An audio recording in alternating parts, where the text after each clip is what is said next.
Hello, everybody, and welcome into the channel. My name is Ben Maury, and today we are going to be breaking down the sophomore year quarterbacks from the 2021 NFL draft class.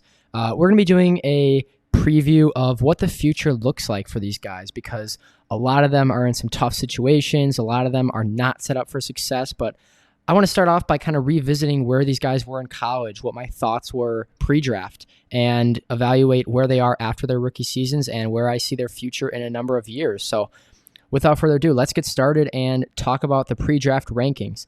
I'm only going to be ranking the 5 rookie quarterbacks that were taken in round 1. I spent a lot of time when these guys were in their last year of college breaking them down and making long player profiles on all of them. So I don't want to have any personal bias and go back and watch a guy like Davis Mills because I didn't evaluate him before the draft. He definitely had a very successful rookie season, and I see him having a bright future. But I do think that part of the projection moving forward has to do with these guys in college. So I'm just going to do guys that I evaluated before they were drafted. So pre-draft, my number 1 quarterback entering the draft was Trevor Lawrence out of Clemson, who a lot of people saw as a generational type prospect. I don't know if I quite had him in that lens, but I did view him as a top 5 player in this class, independent of position. And in general, he was my number 1 quarterback. My number 2 quarterback was Zach Wilson out of BYU. I was definitely really, really high on Zach Wilson. He actually had a almost identical grade to Trevor Lawrence. He was more that like improviser, natural thrower of the football, knows when to step up in the pocket, stuff like that. My number 3 quarterback was Justin Fields of Ohio State. I saw him as the boomer bust guy. He had really defined strengths and weaknesses. He had crazy athletic ability, but on the other end, he had some bad pocket presence and pocket tendencies. Number 4 was Mac Jones out of Alabama, the guy that I kind of saw as the most pro-ready, the one that could step into an offense and run it just fine. And the 5th guy was Trey Lance, who was really the wild card. And I don't think I was very high on Trey Lance compared to other analysts. I actually viewed him as a second-round talent when I watched him. And he's the only guy in this list that pre-draft I did not have as a first-round talent. So Trevor Lawrence, Zach Wilson, Justin Fields, and Mac Jones were all true round 1 talents. They were guys that pre-draft I would have taken if with a high or a middle first-round pick. And Trey Lance, I walked away saying maybe a really late first-round pick, like if you really need a quarterback. But I saw him as more of a round 2 type of guy. So with that being said, I think it's now important to dive into my rankings now, their rankings post-rookie season, and who I see being most successful moving forward. So these rankings are going to change a lot, and they were not easy to do. I actually had several drafts of these rankings. I had multiple different number 1s, and as I was going back and watching all these guys, I was like, you know what, he could be 1. You know what, this guy can be 1. And at the end of the day, I think a lot of these guys are in really similar boats. They're in similar situations, and I don't necessarily think that one of these guys is 10 times better than the other. I think they all are in kind of their own boat, and that's why that the ranking is not necessarily the most important thing. The most important thing is their evaluation. So my number 5 quarterback, the number 5 sophomore quarterback, is going to be Justin Fields from the Chicago Bears, formerly of Ohio State. And as a Bears fan, this does kind of pain me a little bit because I want Justin Fields to be successful, but there's no denying the reality that he's in right now. The Chicago Bears are not a particularly good situation, and as a rookie, their situation was even worse. But before we talk about that, I do want to dive deeper into his college evaluation and where I had him pre-draft. So as I said earlier, he was my 3rd quarterback behind Lawrence and Wilson, and I saw him as a boom or bust prospect. What I really meant by that was his strengths and weaknesses. On the high end, he was unbelievable. You can watch the Clemson game in the playoffs But on the low end, he has games like Indiana where he turns the ball over a million times, and you question whether he can run an NFL offense. I think the main strengths of Fields in college included his athleticism, or his ability to run in the design quarterback run game, his ability to throw on the run outside of the pocket, just be a playmaker. And I think that was my number one thing about Fields, is that he was going to make plays kind of regardless of what team he went to. I didn't know how successful that he was going to be just because he is a real boom or bust kind of guy, but I knew that there were going to be weeks where he's going to be running around, making plays, throwing on the run, and looking great. Some other pros, he was extremely accurate in college, and in fact, I don't think his accuracy is properly credited.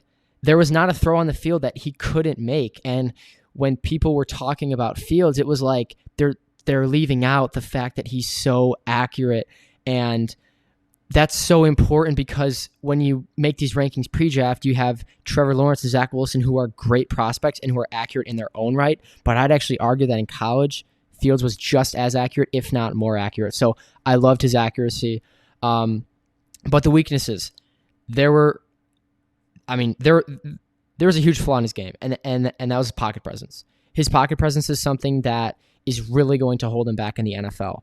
And at the time, I said, if Justin Fields does not fix his pocket presence in his rookie season or moving forward, he's not going to be a successful quarterback. And this plagued him at Ohio State week after week, and it mainly plagued him in the NFL where he didn't have that kind of pocket protection. At Ohio State, he has top talent every week. He has the best teammates on the field every week. When he gets into the NFL, he just honestly doesn't have that. And with the Bears last year, their offensive line was not particularly good. I think you saw a lot of the flaws that were kind of masked in college because of the situation around him.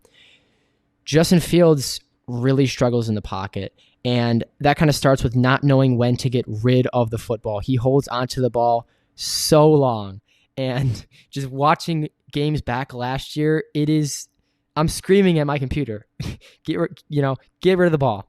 Move outside the pocket. He does not know when to step up in the pocket, does not know when to get outside of the pocket, and most importantly, does not know when to get rid of the football. And he fumbles crazy in the pocket. He takes so many unnecessary sacks. He takes way too many yards on sacks.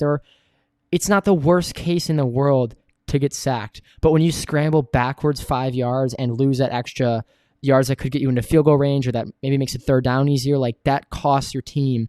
And I feel like it was every game that this is happening. So in my mind, if Justin Fields cannot fix his pocket presence, I don't see him being all that successful. And unfortunately, I think that's going to be really what holds him back. And as much as I want to look at the Bears situation as a rookie and say, well, what was Justin Fields supposed to do? His head coach was going to get fired no matter what. His GM was going to get fired no matter what. They didn't have a talented team. And look at their team this year. They don't have really any great offensive playmakers outside of Darnell Mooney. And I like David Montgomery, but as a running back, he's not going to change the landscape of their offense. So I want Justin Fields to be successful, but unless something drastic happens, I don't really see it happening. And maybe it's somewhere else. Maybe he goes somewhere later in his career. He has a career revival, and who knows? Maybe he proves me wrong here. But with the other quarterbacks on this list who I just see as more sure players, somebody has to come in at number 5, and that was Justin Fields. Coming in at the number 4 spot is, I guess, maybe a bit of a surprise, but I still like this player, and that's Mac Jones, the quarterback for the New England Patriots, formerly of Alabama. And Mac Jones as a prospect was really sure. He was a guy that I felt really confident day one was going to look pretty good. I felt like he had the ability to run pretty much any offense, and he was going to look smooth. He was very accurate in college. He made good decisions, and I think he was pretty good in the pocket. He didn't have the same athleticism as other quarterbacks in this class, like Lawrence or Wilson or even Fields that we just talked about, but he's a fine, okay pocket athlete. Now, in terms of weaknesses, that's where his athleticism kind of shows up, and that's outside of the pocket, making plays.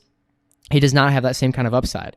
And I think in general, being such a limited athlete, he's never going to be all that great of a quarterback. But I can say confidently, I think Mac Jones is always going to be good.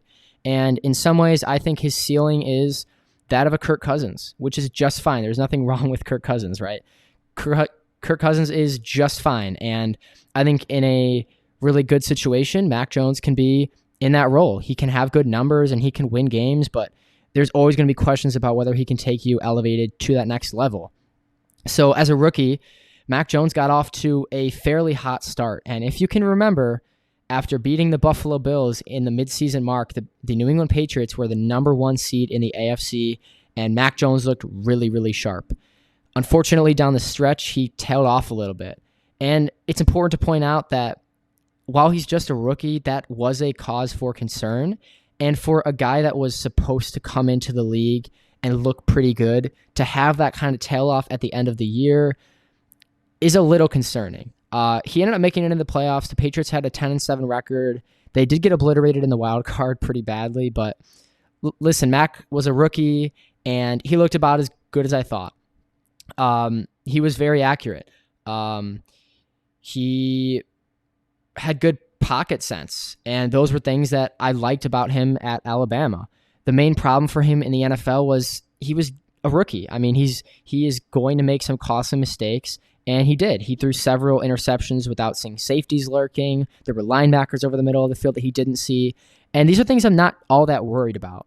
And so when I talk about Mac Jones, it seems like a lot of it is positive, right? He's accurate. He has good pocket sense. He makes pretty good decisions, especially for a rookie. So what is holding him back? And I think part of it is his surrounding situation, which is kind of weird to say because compared to these other guys, Mac has a good situation. But the difference is Mac doesn't have the physical traits to elevate the players around him. Mac needs a very good situations like a Kirk Cousins. Kirk Cousins, since he's been on the Vikings, has always had good receivers. He's always had good running backs. He's always had good coaching and good playmakers. And that's what kind of makes Kirk Cousins Kirk Cousins. He can step in and he can be a good quarterback. But if the situation isn't there, I think you see him tail off. And that was the same case with Mac Jones at the end of last year. And I think that's going to be more of the same this year. While the Patriots still have Bill Belichick as their head coach, who's always going to churn out a good defense, I realized in watching Mac Jones and in looking at their roster and looking at their coaching that their offensive coordinator is Matt Patricia. Matt Patricia is their offensive coordinator. Let's just put that out there. For those that don't know, Matt Patricia is a former defensive assistant and a defensive coordinator of Bill Belichick on the Patriots for a long time. And he was actually hired by the Detroit Lions a couple years ago to be their head coach, and it was a disaster. It was pretty bad. There were reports about players not buying into him. They didn't really believe in the message that he was saying. And listen, I think Patricia's a good coach in a defensive sense. He's always had good defenses. Even with the Lions, they had a good defense. But as an offensive play caller, how can you project anything short of failure? And it's even more relevant when Mac Jones is your quarterback because, as I said, he doesn't have the tools to elevate the situation around him. So just assuming that a player like Mac Jones is going to greatly elevate the receivers around him who aren't amazing, and yeah, he has a good offensive line, but with Matt Patricia as your play caller and with his limited skill set, the way he tailed off at the end of last year, I'm very confident in what Mac Jones is, and that's always going to be a solid NFL quarterback. In between that, on the high end, maybe number 13 best quarterback in the league, and on the low end, maybe around number 20. So you have kind of a 7-spot range of where he's going to be week to week, which is good. And at the end of the day, if all these other quarterbacks bust, he could end up being the best one. And there is a world where that's possible because he does have a better situation than others. But I think for the reasons I mentioned, it's fair to rank Mac Jones a little bit lower. So now going on to number 3, and that is going to be the wild card, Trey Lance, out of North Dakota State and drafted by the 49ers, number 3 overall. So this one's weird because I did rank Trey Lance number 5 in my pre-draft rankings, and he barely even played as a rookie. So what's for the big change? He's ranking above Justin Fields, who had a significantly higher grade, and Mac Jones, who had a much higher grade than Trey Lance. You know, Trey Lance was one of the more interesting prospects that I evaluated. And I think the biggest thing for him was a lack of film and a lack of really knowing what kind of player that Trey Lance is. And if anybody watched Trey Lance at North Dakota State, there's no denying the athletic traits and the arm that he has.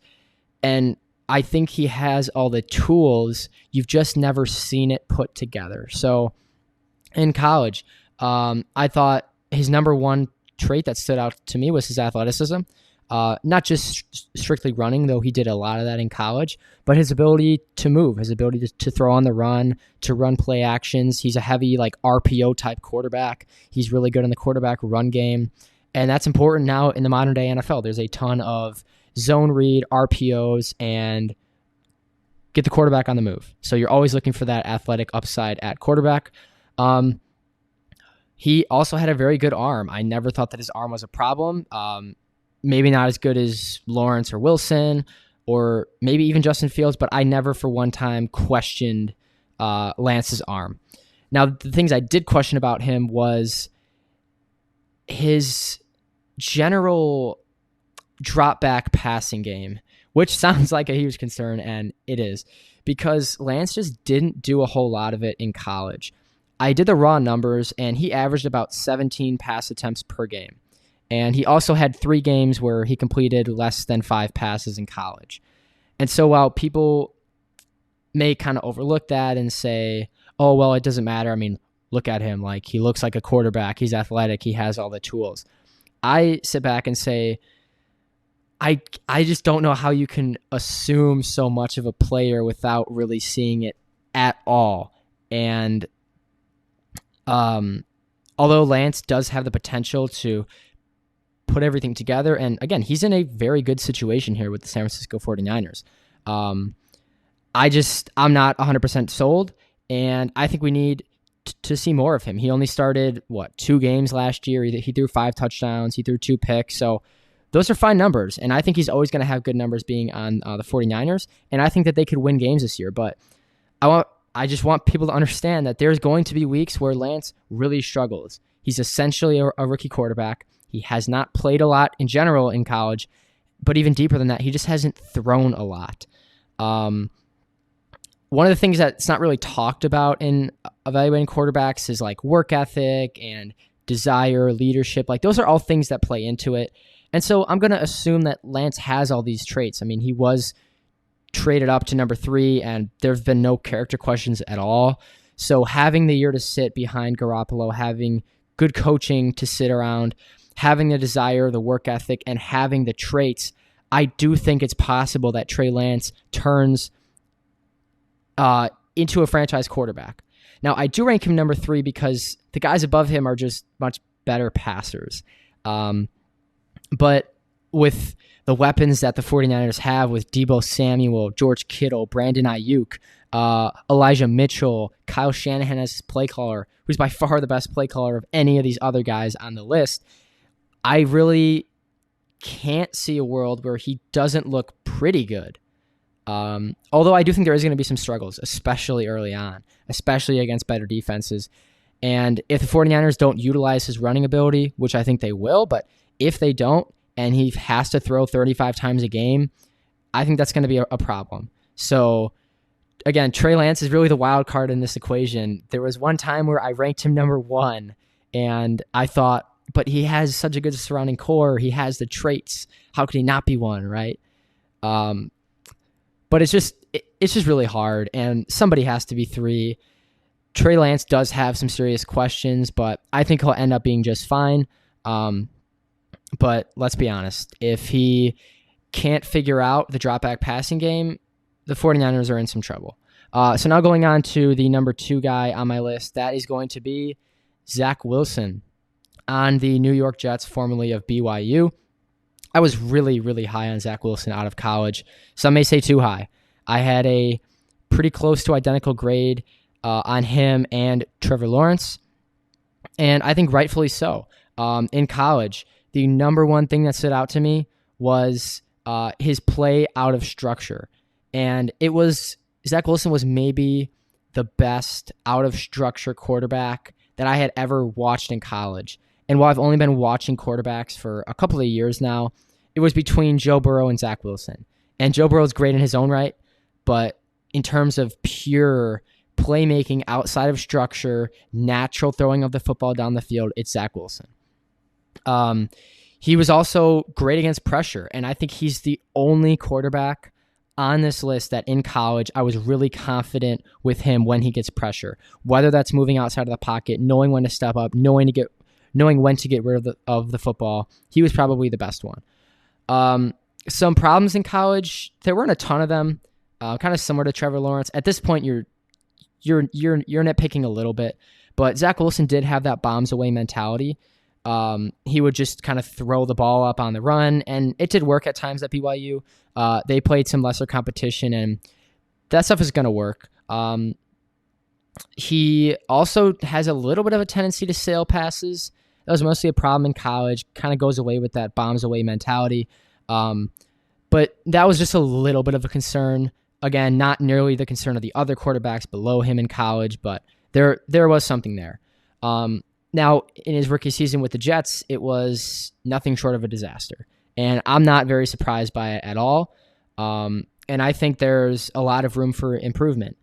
Now, I do like the New York Jets surrounding core this year, and I sort of liked them last year, but let's be honest, he was set up for failure. And like a lot of these other rookies, like Justin Fields, like Trevor Lawrence, he looked pretty bad at times last year. Really, the number one thing that stood out to me was the speed of the game. It looked way too fast for Zach Wilson. Maybe that was a product of him being at BYU, but it was something to be concerned about. I can't just wipe that away and say that he'll be fine, because he did not see safeties over the top like pretty much all the time. He threw some really terrible interceptions. Now, these things didn't happen in college, and that's reason for optimism. It's reason to say that maybe he was just a product of his environment. He just didn't have the help around him. He felt the need to force passes, and he'll be just fine because we saw him play better in college. And I am assuming a lot of that. But I like the pieces around him. I like Corey Davis. I like when they took Garrett Wilson. I thought he was a great prospect out of Ohio State. I like Elijah Moore. I like Breece Hall, who they drafted from Iowa State. So he's in a pretty good situation. I also like Robert Saleh as a head coach. He may not have the same offensive play calling as like Kyle Shanahan, but I think Robert Saleh is a good coach. I think he's going to really put out a good defense. I think the demise of Zach Wilson, if he does fail, will probably be a mix of the surrounding core around him, which is not ideal. It's not terrible, but again, some of these guys, they just need more help. It's really hard to expect such young quarterbacks to jump in and play well in not the best situations. And I think the other part of it could be his bombs away mentality, just like forcing interceptions, forcing the ball down the field. Although that kind of ties into his strength with playmaking, it can be a problem at times, and that's nothing to ignore. So Zach Wilson, number 2, and the number 1 quarterback is Trevor Lawrence. This one was interesting, really interesting, because I was extremely disappointed in Trevor Lawrence's rookie season. And I want to be clear, that cannot be ignored, and it cannot be overstated how bad Trevor Lawrence was last year.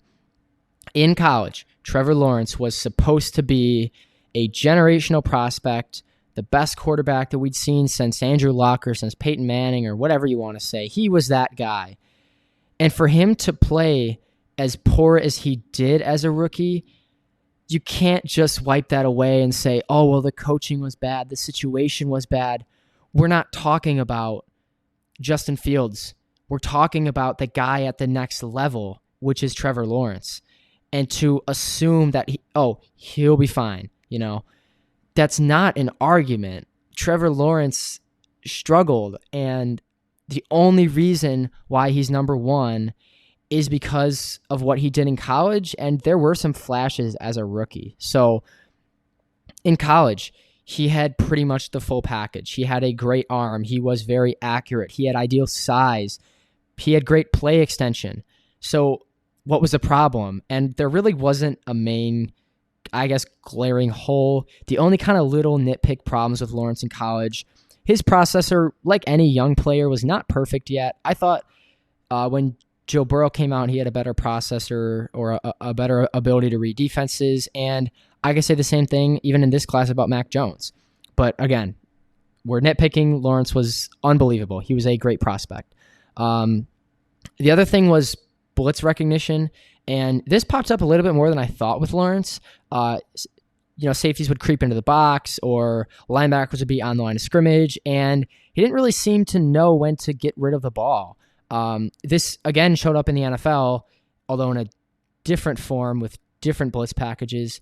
It's not something to be overly concerned about. If his main issue is identifying blitzes, I think he'll be fine. But there are bigger issues than that now that he's in the NFL. And that really started with just poor decisions. And that was something that, although his processor was a little bit iffy in college, it was really bad in the NFL. And he was also really bad in the pocket. And this was something that I wasn't expecting because in college, he was great. He knew when to identify the blitz, he knew when to get outside of the pocket. He knew when to throw on the run. In the NFL, he didn't necessarily have that. But his decision-making, him forcing balls, him throwing some pretty bad interceptions was definitely something to be worried about. I'll be honest, though. I mean, the Jaguars maybe had the worst situation in the NFL.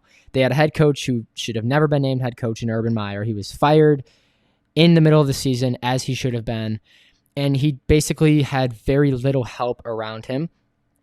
This offseason, the Jaguars spent a lot of money getting him help, and I feel like we're still sitting here saying he doesn't have all that much help. They signed Christian Kirk, Marvin Jones. They still have Laviska Shenault. They signed Evan Ingram, and they have Travis Etienne coming back from injury. So there is a world where these guys kind of mesh together and they all play well.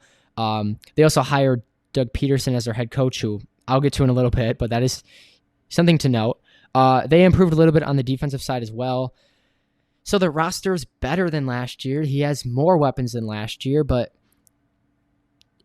considering how he looked as a rookie, if this is the team that you're putting out there, I kind of see more of the same with Trevor Lawrence this year. I'm sure that he'll look better. I have no doubt about that. But the floor was set so low with how he played as a rookie. You can't just ignore that. And I just want to make sure that the reason I'm ranking Lawrence this high is not because of how well that he played as a rookie. It's because of how good he was in college, and he does have all of the traits. So you're hoping that Doug Peterson can bring that out of him. But speaking of Doug Peterson, I did not love this hire, and that's also a cause for concern. Doug Peterson at one time was an innovative NFL mind. He was an innovative head coach. And with his RPO offense, the Eagles won the Super Bowl, and that kind of took the NFL by storm. At this point, that stuff just doesn't really work anymore. You can't really base an offense around RPOs. Defensive has caught on. And if you can remember, at the end of the Eagles era, when he was their head coach, it was ugly. There were times where players looked disorganized. They looked like they didn't know what they were doing on the field, and they had tons of penalties. That's a reflection of your head coach. They just did not look like a sound football team. And I think the best thing that the Jaguars could have done for Lawrence is get a stable, offensive-minded head coach. And in a way, they got that with Doug Peterson, but man, I really would have preferred other coaches for Trevor Lawrence. So it sounds like I'm overwhelmingly negative about Lawrence, and that's just to identify how bad he was as a rookie. But again, he was great in college, and he has all the traits. He has that good arm. He's accurate. He's good on the move. In college, he could sense pressure well. You're hoping that was up to this situation, and that's where I'm going to place a lot of blame. So I just want to go through my rankings real fast again. Number 5, I had Justin Fields. Number 4, I had Mac Jones. Number 3, I had Trey Lance. Number 2, Zach Wilson. And number 1, Trevor Lawrence. So let me know what you guys think down below. If you disagree, if you have a differing opinion, where you think I was right or wrong, just let me know. You can follow on my socials. I'll have the link to my Instagram and my Twitter down below. So like the video, share it with your friends, and again, just let me know your thoughts down below. Thank you all. Have a nice day.